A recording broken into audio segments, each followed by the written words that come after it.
Five,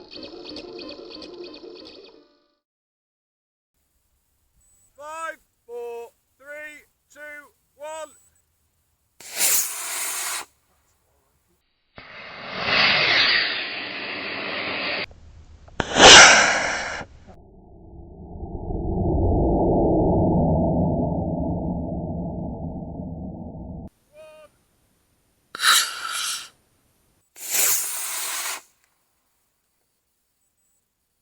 Three, two, one.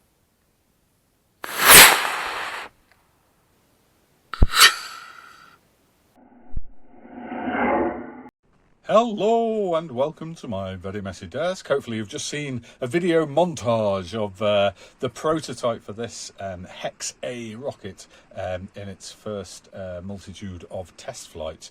Flies really well. It's a nice little lightweight rocket design that's obviously hexagonal. It's all open source. It's all been made using FreeCAD for the 3D printed parts, and then I've got these clever kind of tube designs which are drawn up in Inkscape, and then I'm cut and scoring them using one of my little old vinyl cutters.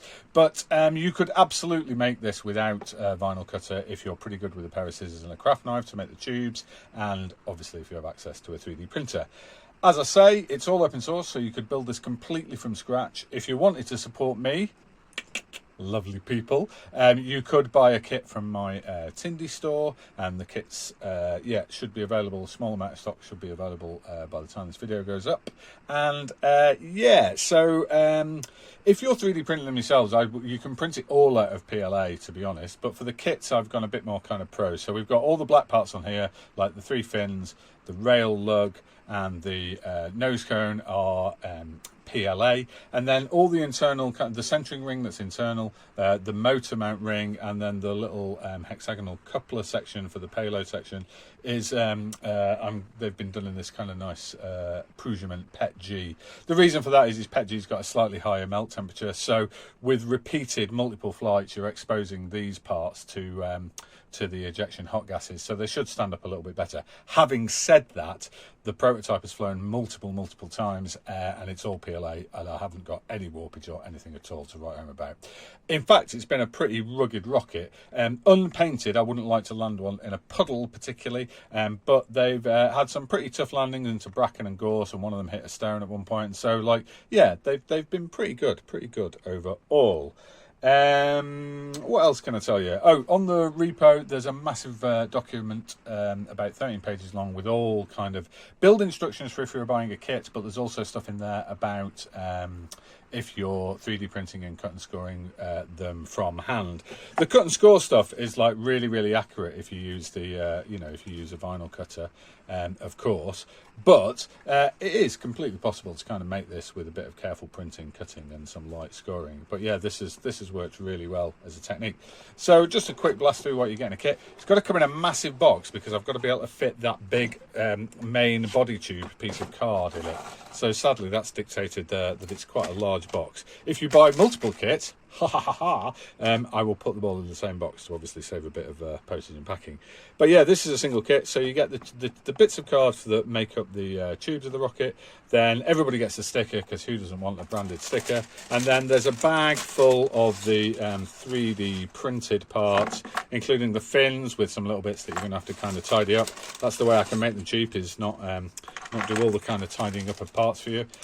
For motor retention, what we're doing is we are actually prepping each motor, so each one will come with 3 of these, and we're putting these rings on the motor with a little bit of super glue. That's on the wrong end, but there we go.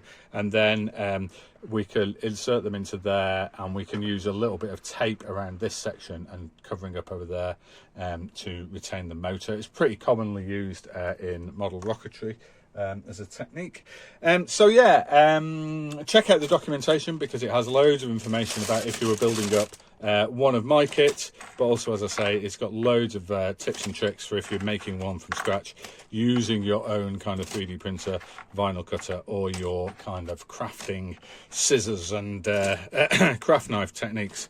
They're pretty lightweight once they're all built up. They come in when they're loaded with the wadding and the motor. They're coming in at just under 65 grams, which for a B6-4, which all of the flights have been on so far, is really quite underweight.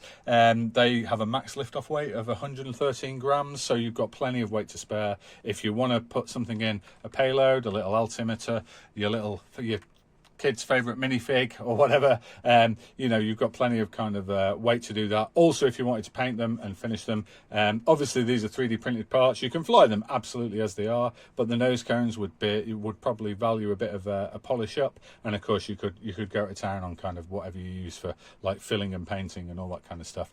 And make the design your own.